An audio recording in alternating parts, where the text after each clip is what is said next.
I know, another AI video. It's not my favorite thing either. But you know what I do love? Zod, the formatter. Wait, why am I talking about Zod? This is a new OpenAI release, right? Hear me out. This is actually really cool. The changes that OpenAI just announced make life as a dev potentially consuming their stuff way better. And I'm genuinely hyped to see this focus on DX coming from OpenAI. No longer do we just spit out a prompt to the void and hope it comes back in the right format. The string that you get back could be anything, and chances are it's not exactly what you want. If you want structured data, like let's say an array that has the name of a city and when it won its last Super Bowl, you can't really get that because you never know what the AI is going to respond with. Well, that used to be the case, but it has finally changed because OpenAI just announced structured outputs in the API. Very overdue stuff. Can't wait to dig in. Let's take a look. We're introducing structured outputs in the API. Model outputs now reliably adhere to a developer-supplied JSON schema. Finally. And yes, the Vercel SDK did this, but having it supported first class by OpenAI is dope, and there are some catches here that are worth talking about too. I have a couple other things pulled up, so don't think we're just reading these notes. We're going to talk about the flaws, the positives, the negatives, as well as how Vercel's SDK compares. Last year at Dev Day, we introduced JSON mode, which was a useful building block for developers looking to build reliable applications with our models. While JSON mode improved model reliability for generating JSON outputs, it does not guarantee that the model's response will conform to a particular schema. I want ones in chat if you've ever dealt with malformatted JSON coming in with different types than you expected. Yeah. If you thought that was bad already, now imagine that schema is being hallucinated. Now imagine that an AI is just redefining the schema whenever it feels like. Actual hell. Making sure that the model actually conforms to the schema, I would argue, is necessary for this to be even vaguely useful. I just can't comprehend how miserable it would be to consume JSON from an API that at any point might just spit it out in the wrong format. And that's kind of been the experience of consuming these things through OpenAI in the past. Today, we're introducing the structured outputs in the API, a new feature designed to ensure that model-generated outputs will exactly match JSON schemas provided by developers. Isn't that cool? The same way you can use something like Zod to make sure a user is submitting the right data through your form, you can now use it to make sure that OpenAI is giving you back the right response.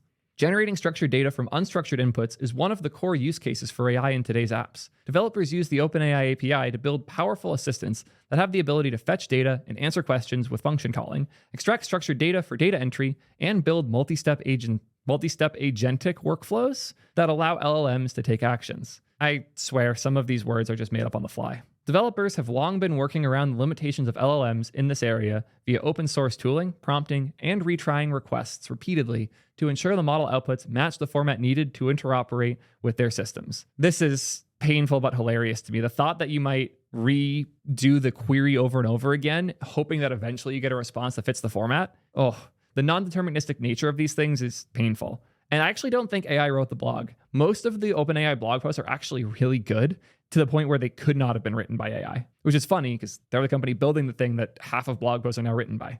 Anyways, structured outputs solve this problem by constraining OpenAI models to match developer-supplied schemas and by training our models to better understand the complicated schemas themselves.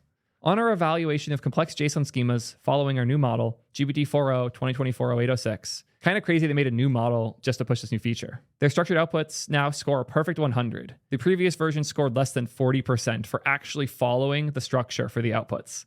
That's hilarious. Prompting alone without a structured output mode was only hitting like 36% of the time would it follow the structure. Let's give that a shot.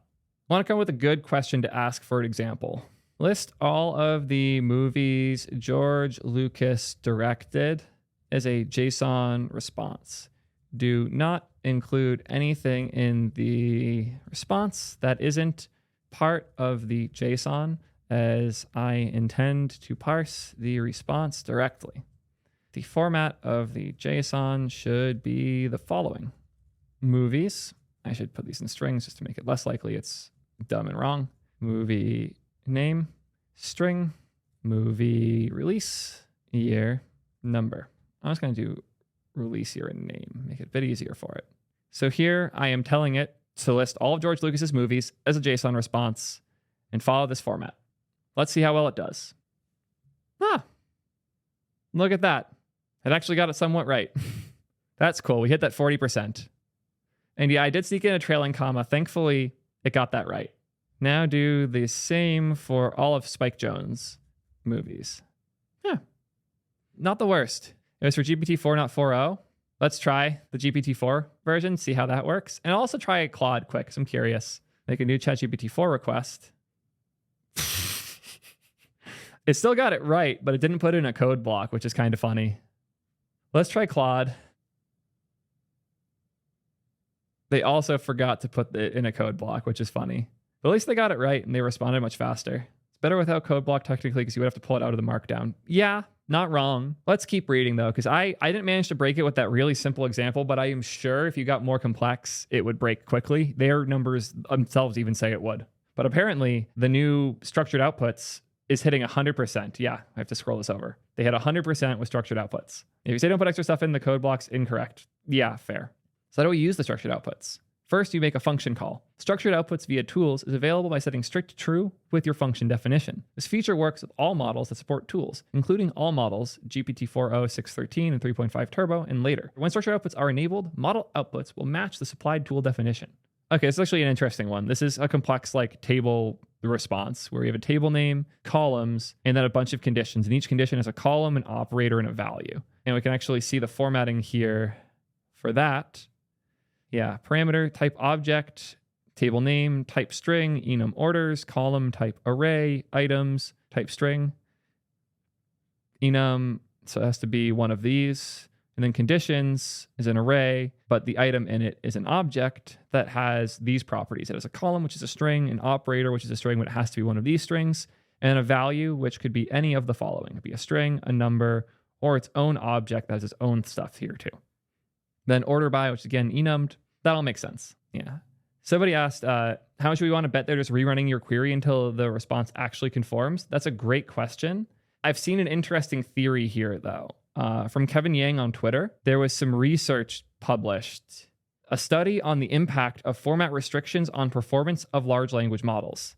Specifically, what this called out is that we observed a significant decline in an LLM's reasoning ability under format restrictions. So it seems as though if you are restricting the output format of a given AI prompt, the quality of the response tends to go down somewhat significantly, which is a very interesting realization. The suggestions that I saw in the comments were also interesting, which is what I would not be surprised if OpenAI was doing is you have a first step, which is the model giving you an unconstrained output format. So you just ask the question and it gives you a response. And then you use another, ideally smaller and cheaper model to take that output and then restructure that the way that you actually intend. Because AI is good at giving you responses with a big model, and it's good at doing weird formatting tasks with a small one. The combination seems really interesting.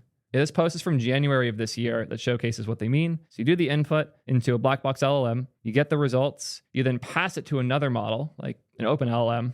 You say, refine it, get some actual formatted output the way you intend. All makes sense to me. Also, quite the study that I'm excited to take a look at in the near future, especially because this came out the day before this stuff did. Absolutely fascinating. It seems like this is an actively being developed thing. Safe structured outputs. Safety is a top priority for OpenAI. The new structured outputs functionality will abide by our existing safety policies and will still allow the model to refuse an unsafe request. To make devs simpler, there's a new refusal string, which is on the API response, that allows devs to programmatically detect if the model has generated a refusal instead of the output matching the schema. That's good. So if you get a refusal, you'll get this in the response now.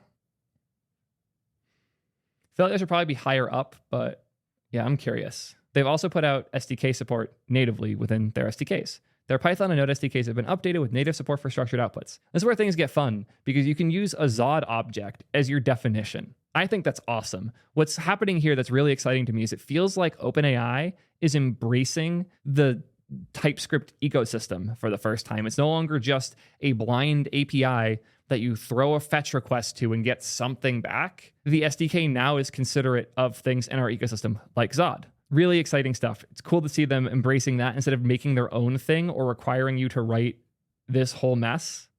Using Zod is really cool. And apparently Pydantic is really cool for Python people as well. Good stuff to see. Here is the node example, which I'm actually quite excited for. This is the same example as earlier. So we have table, which is an enum of orders, customers, and products. Column, which is an enum with all of these potential properties. operator, which could be any of these, and then order by, which could be any of these. A dynamic value is an object with column name string. We have the condition, which has a column, an operator, and a value. That can be a string, a number, or a dynamic value, as we defined above here. And we have query args, which can be table name, columns, conditions, and order by. And of course, a client, new OpenAI client.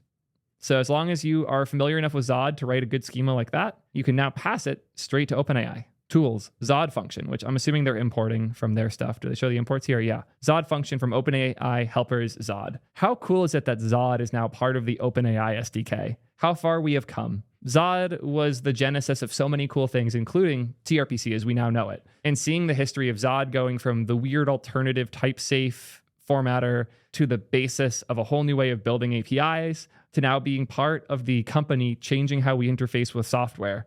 Shout out to Colin for pulling that off. What a journey. Native structured output support is also available for a response format. Wait, client beta chat completions parse. So you pass it a message, then you tell it that you want a math response, which is steps, which is an array of explanations and outputs, and then the final answer, which is the actual result. Really cool stuff. Additional use cases. Developers frequently use OpenAI's models to generate structured data for various use cases. Some additional examples include the following. Dynamically generating interfaces based on the user's intent. Developers can use structured outputs to create code or UI generating applications. Interesting, they're calling out UI gen. You're a user interface assistant. Your job is to help users visualize their website and app ideas. So it has all the types of elements here, the label for the component, children for any children a given component has, attributes, so all the attributes a given component has. And now you can use it to generate pages. So you guys had to generate a landing page for a gardener. What happened at the bottom there? Oh, here's the actual output HTML. That's cool that you can get it to respond in formatted JSON that you can then dynamically generate into a page. That's cool. What other examples do they have here? Sign up screen for an app. Yeah. It's a pretty simple one. We have a form, sign up form, children, has all of these properties, type, label, children, attributes. We have other fields here too, the username field, email field, all the attributes being listed. Cool stuff. Yeah, I think honestly what I'm seeing here is they're trying to I don't want to say undermine Vercel, but it's clear that they're paying attention now. Their goal is to make it so all of the things Vercel built aren't necessary. Because right now, at least before today, if you weren't using the Vercel AI SDK, it was kind of miserable to consume these things as a web dev. If you wanted to fetch from OpenAI and get some data in a good format, it was miserable to do before. And the AI SDK makes it much easier. Here's a simple example. You import AI. Yes, they actually snagged the AI NPM package. AI SDK OpenAI is the OpenAI import. And then you can prompt OpenAI GPT-4 Turbo, prompt what is love, and then it spits out a response. They made this stuff significantly easier. I should disclose, Vercel does sponsor the channel. They're not sponsoring this video. They have no idea I'm making this. I'm trying to use the fact that Vercel's AI SDK stuff has become one of the main ways to consume this stuff to showcase why they're doing what they're doing. Obviously, take everything I say with a grain of salt, as you should anyways with anybody on the internet. The point I'm trying to make is that Vercel has historically been winning pretty hard with the actual way you consume these things. And that also results in a bit of a problem for OpenAI, because switching from OpenAI to Anthropic to Mistral is as simple as swapping the import that you're importing from, which obviously hurts OpenAI because there's no lock-in, no stickiness at all. On top of that, there's really cool products Vercel makes, like V0 for generating UI with a prompt that they don't want Vercel to have the exclusive ability to do. This was way harder to do with OpenAI than with some other solutions. And doing this without something like what Vercel had with their AI SDK would be nearly impossible, because generating a response from AI that you can actually render as a page without weird formatting issues isn't super viable. Maybe you can output a React RSC payload. I've seen somebody try this already. I remember when I saw that, but theoretically, you could do that. I did see somebody who made a whole web. They prompted, I think it was Anthropic, Claude. They told Claude, you're a web server. Respond to any URL with a payload that is for the web page. And you would give it a URL and it would generate a fake web page for it. And it was actually really cool. I saw it at OpenSauce, which, by the way, if you're interested about these types of nerdy things, you should definitely go to OpenSauce. It was a super fun conference. Nerds like Primeagen, Pirate Software, and myself were all there last year. We'll absolutely be there next year. You should check it out. So we saw that's all cool. What other stuff do they have to say here? Separating a final answer from supporting reasoning or additional commentary. It can be useful to give the model a separate field for chain of thoughts to improve the final quality of the response. So here we have the response format. JSON schema, type reasoning schema, required reasoning steps answer, additional properties false. Interesting. So you're effectively telling it that it can dump whatever it was thinking in this other place. I love to use this example. That's such a meme because this meme was going viral a few days ago of asking models what's bigger, 9.9 or 9.11, because of semver breaking things. It's actually quite funny that they reference that here. Clever. Good work, OpenAI. But by giving it this extra field, they're able to break down how the LLM made its decision. Extracting structured data from unstructured data. Interesting. Extract action items, due dates, and owners from meeting notes. Ooh, there's actually a really useful use case. If you have like something recording your meeting and then you dump that like meeting giant text blob to OpenAI and tell it to make to-do action items with a specific format. In this case, it's action items array, and each item has a description, a due date, and an owner. It's actually kind of cool. I dig that. That's a useful use case and a cool example to sneak into here. Under the hood, we took a two-part approach to improving reliability for model outputs that match the JSON schema.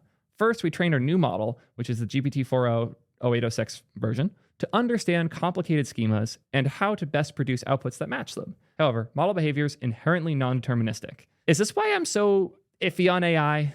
Because I'm a functional programmer and everything's supposed to be deterministic? That explains a lot. But yeah, as they said, even with their improvements with the training, the performance was still only 93% of the time was it like actually following the schema, which did not meet the reliability that devs need to build robust apps. So we also took a deterministic engineering-based approach to constrain the model's outputs to achieve 100% reliability.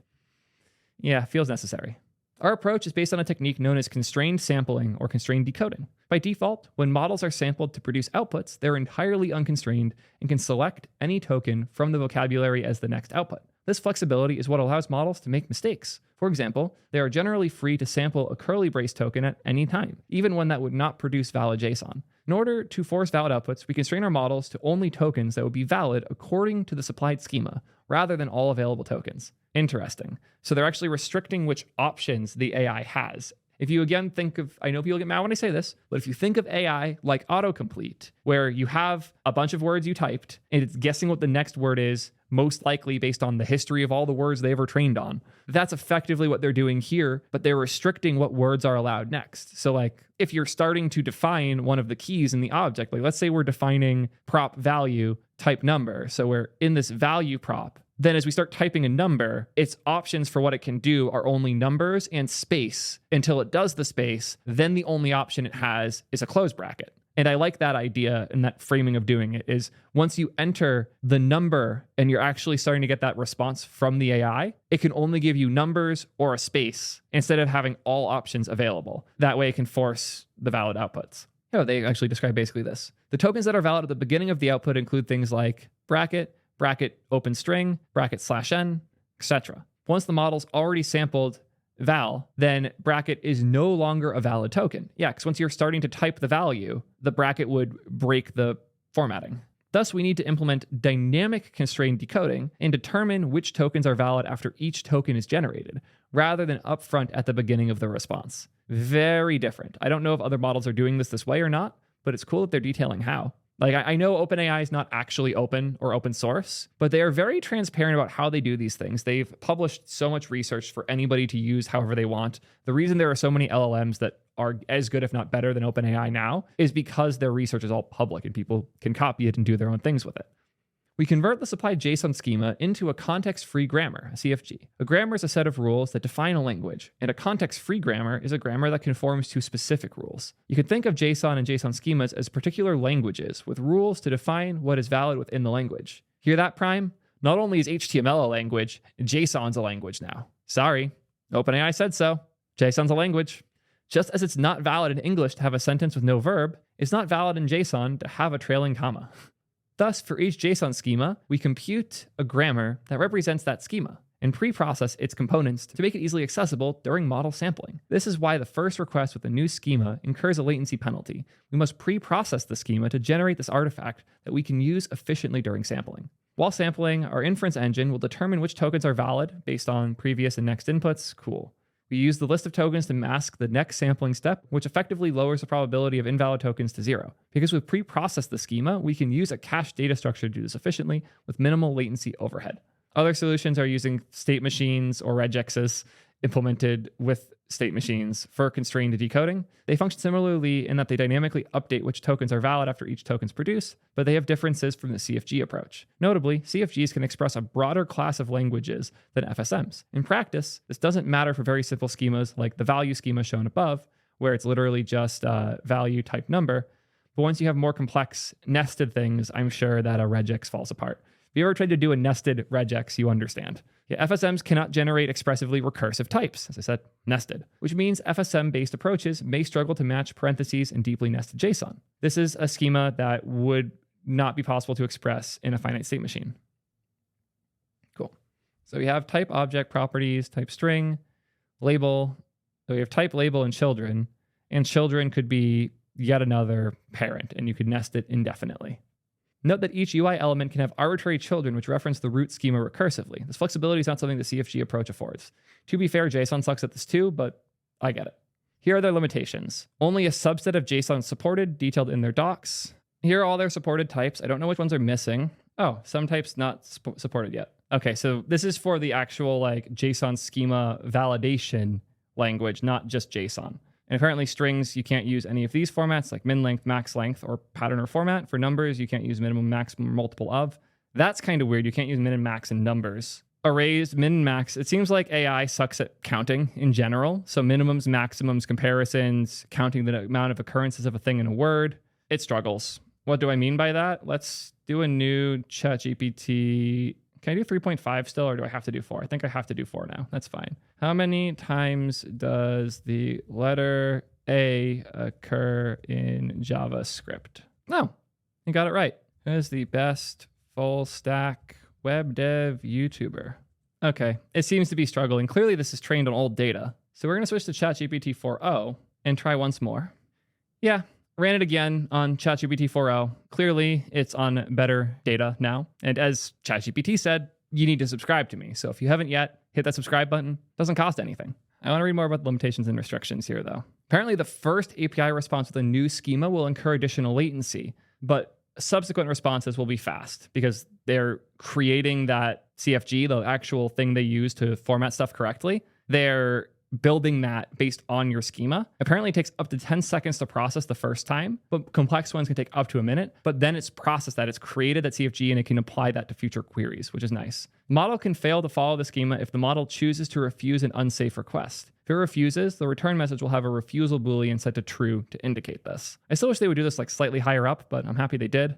The model can fail to follow the schema if the generation reaches the max tokens or another stop condition before finishing. Structured outputs don't prevent all kinds of model mistakes. For example, the model may still mistake within the values of the JSON object. Like it might get a step wrong in a math equation. Developers find mistakes. We recommend providing examples in the system instructions or splitting tasks into simpler subtasks. Structured outputs are not compatible with parallel function calls. When a parallel function call is generated, it may not match the supplied schema, and JSON schemas supplied with structural outputs are not zero data retention eligible. Interesting. That's because they're caching the schema model's CFG, so they can't just delete all the data after the query, which is what their zero data retention thing is for.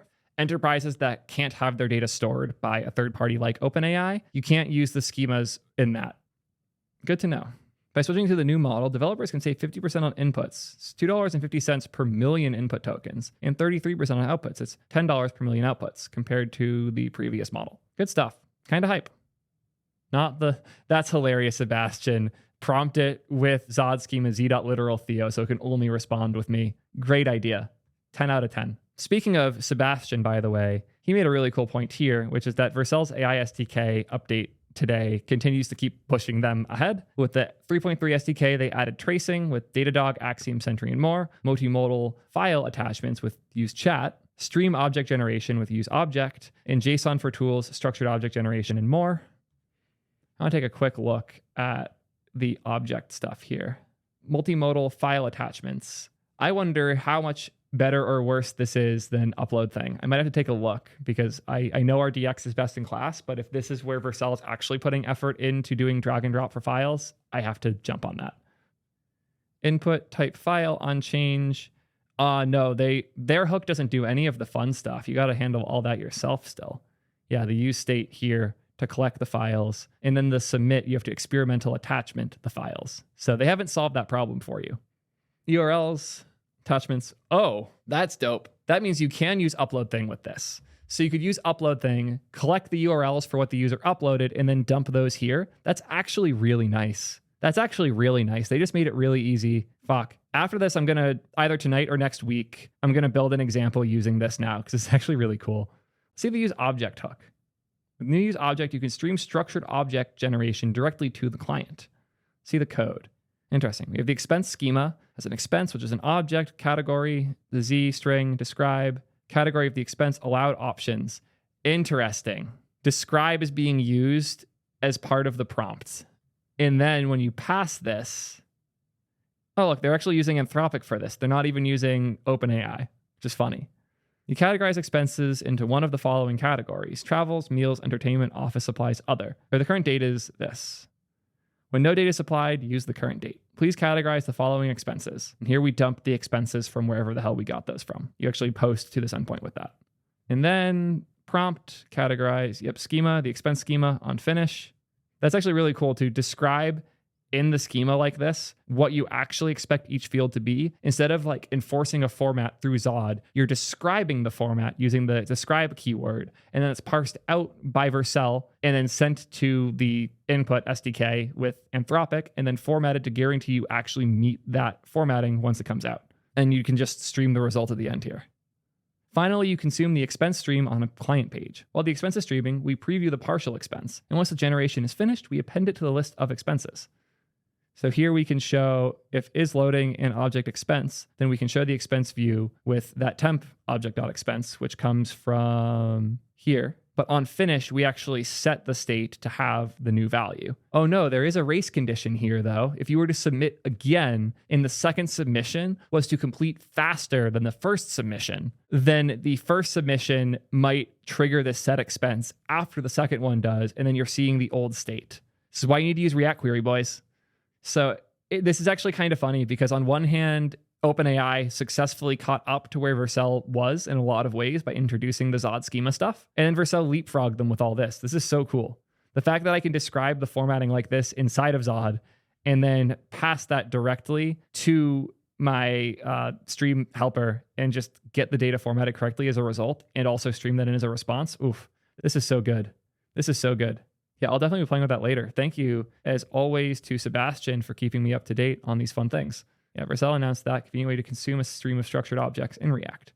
Yeah, seems like today is the day of Zod, and the real winner here is Colin, because his validator is now the go-to solution for not just making sure your AI responses are formatted correctly, but actually formatting that and consuming it and defining what we expect as a response. It's no longer just checking that the keys are correct. It's actually being used as the starting point for generating the response. Zod all the things, I guess, right? Until next time, peace, nerds.